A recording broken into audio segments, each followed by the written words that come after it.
Okay, well, it's time for an update on this car. If you actually follow the channel or the playlist for this car, there's a real short video before this one, and that's a little teaser because the long story is that we did some work on the car over the past year, actually, almost, and put a dry sump on it. So the longer story is that the last time I took it out was on a drive late November last year, 2023, during which, and that was after I had done a lot of work in the spring to put a fabricated oil pan on the car in the hopes of making it a little more robust underneath, because the car has very low ground clearance, and with a full oil sump on the bottom, I think my ground clearance was 2¼ inches, 2½. It was not much. And so I was on this drive, local restoration company that rag tops and roadsters. They do a before we put them away drive, and it's in late November. And I was on that and hit something in the road. And unbeknownst to me, it put a hole in the fabricated oil pan. I didn't know it. I drove the car home, parked it here in this garage, and overnight, there's you can see a little bit of the stain right there. It basically, all the oil leaked out of the car onto the garage floor. So all my hard work to put that oil pan in was for naught, and I thought, okay, that's that. I am going to do a proper dry sump. So that's what that first oil pressure video was about. It was about my constructing and assembling a dry sump system and having oil pressure when I was done. So that was great. The other thing that I did was that necessitated relocating the battery, so we'll talk about that too. So that's it. I mean, just a quick refresher. This is our 1995 Caterham Super 7. It's got a Lotus Twincam engine in it, Lotus Ford Twincam engine, rubber carbs, all the good stuff. So even though it's a 1995, it really is kind of a throwback. It's a 60s car. 4-speed gearbox out of a Cortina, I mean, the whole thing. So that's what it is in a nutshell. It was built as a race car. So I mean, it was spec'd as a race car when it was ordered. So it has no carpeting. It has these real minimalist aluminum seats. It has no heater, you know, etc. and so on. It was meant as a race car. In the ensuing years, it got, someone was going to put a BDA engine in. I don't know if it ever got that. Someone actually did race it for a time. I don't know what became of it, because they couldn't have raced it for very long, because when I got the car, it had 535 miles on it, and I know that the previous owner had put 100 or so of those on it. So the car had 400 miles. I guess it could have been 400 racing miles. That's a possibility. So maybe it did do some, you know, a fairly significant amount of racing. Anyway, now it's here, now it's mine. And I've torn 2 oil pans up underneath it, and I said, to heck with that, that's enough. So I designed and purchased the parts for and put in a dry sump. And that is, starting with, here's the tank, the dry sump oil tank.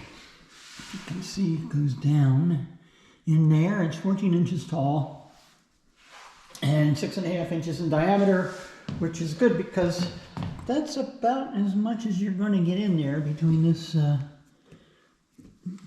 frame tube and this frame tube. That's about as much as it's going to fit. There's newer Caterhams that have dry sump systems in them, and they have a custom tank that fits up in front of the motor and stuff, but I don't have that. This is a catch can. It's a cute little thing. It's a ½ liter. So that's that. These hoses, there's one here. I've learned how to make hoses, pressure hoses and so forth, the stainless steel stuff. This is the oil filter, remote oil filter, and down below is just a screw-on filter down there. And hard to see, but down there in way down under the carbs is a two-stage Cosworth oil filter, which is kind of neat. I'll show you some more of that when we're underneath the car. So that's the dry sump system. It seems very simple, but my gosh, you have to spec every little piece, like how big is this, what angle does it go at, what's the adapter that you need to go from this piece to this piece, you know, how long is this tube, what diameter should it be, where to put everything, the whole thing. So, you know, it was a bit of a project. Other changes, I relocated the starter solenoid. That had been here, and now it's here, obviously. And the battery got relocated. I also decided to go ahead and get one of the little Odyssey batteries. I don't know that it's that much lighter than the previous battery that was in here, because the previous battery was like a lawn and garden battery. So it wasn't real big. In fact, it's over here. Go see it. There it is. Lawn and garden battery. So that's probably in the same ballpark weight-wise as the Odyssey. The Odyssey's probably a little lighter, but the reason I did it was I just wanted to not worry about batteries anymore, and I wasn't sure how to fit that bigger previous battery. So it got an Odyssey battery and an Odyssey battery mounting holding system there. So the other change, I took the wipers off. I figure I'll never use them anyway. And, and the reason I can do that is because we got antique tags. I registered the car as an antique. No more inspection stickers. No more safety inspections. No more nothing. I safety inspect it myself.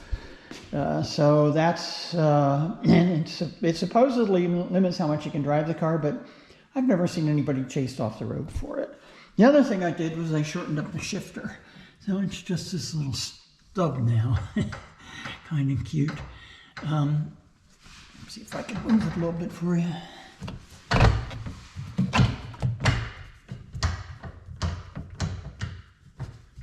First, second. So that's neat, and it's a little bit of a reach. So I may try to put the there's an extension that came with the car, was not installed in it, that moves the lever back, and I may play around with that over the winter. We'll have to see. The other thing I'd like to do now that I have the facility to do it is I'd like to replace that oil pressure gauge with a, I think it's Autotech, is a company, Pegasus Racing sells it. There's a mechanical oil pressure and temperature gauge that'll fit that hole and give me two readings. Gauge on top and a gauge on the bottom, one for pressure and one for temperature. And I can, this oil filter housing, remote housing here, has, you can run two filters, I suppose is what the point of it is. You can have two filters in a row, or it doesn't, you can run the, it gives you mounting options as to where the hoses go in. You can see I have them going on this side, but there's openings over here that are plugged for this side. I could put a oil temperature gauge in there and get my oil temp. And then just use a standard oil pressure gauge location to do the pressure. So that's the big changes on this. And I noodled around with it for so long, it's been almost a year off the road. And I've had it out a couple times, and since it's been put back together, and boy, did I miss it. So let's go ahead and go underneath. All right, underneath the Caterham, it's a little horns. I painted them red, thought it would be cute. Okay, dry sump.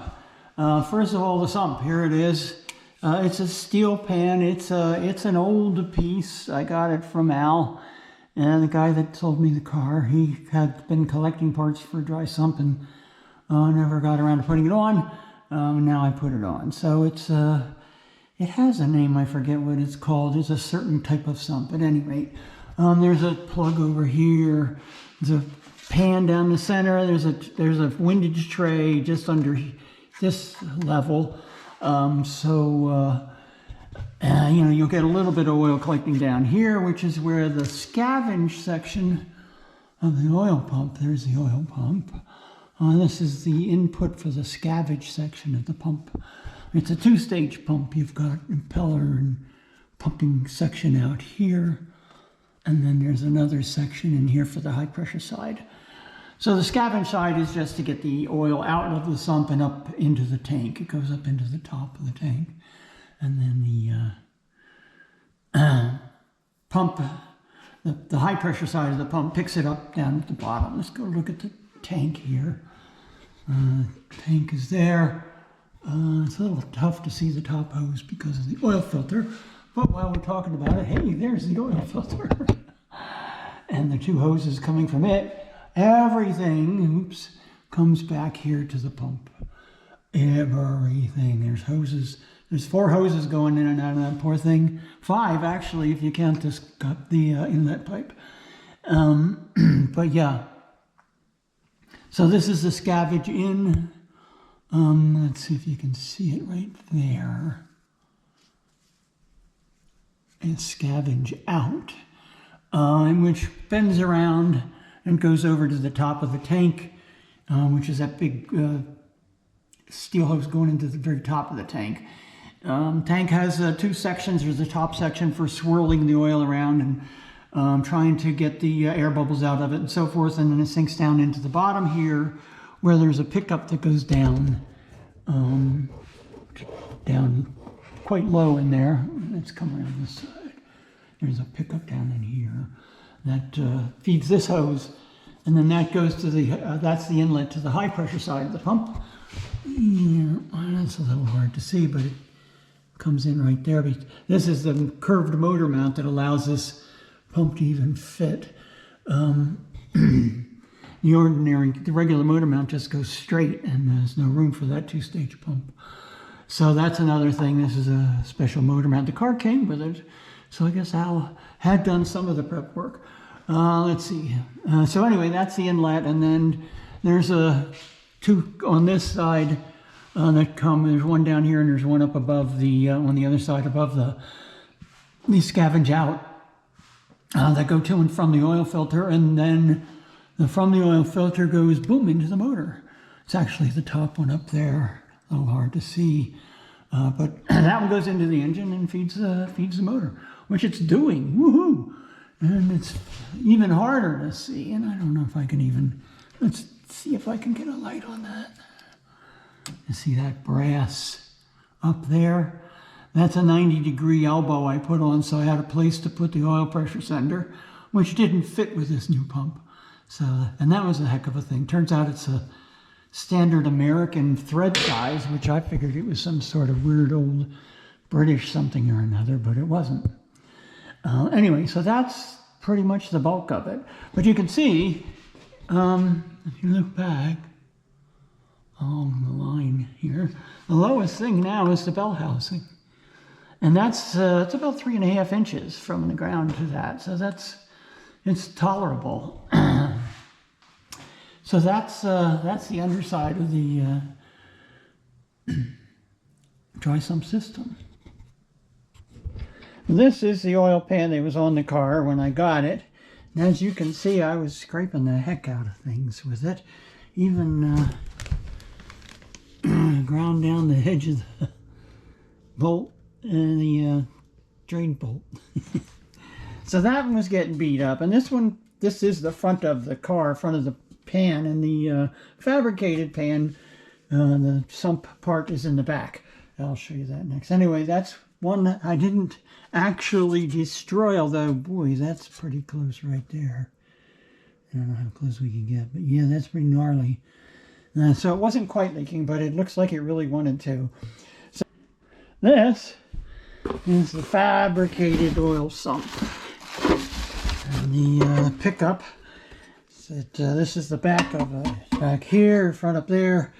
Oil pickup had to move back to pick up the oil from the back. So it's a different oil pickup. All that stuff was changed.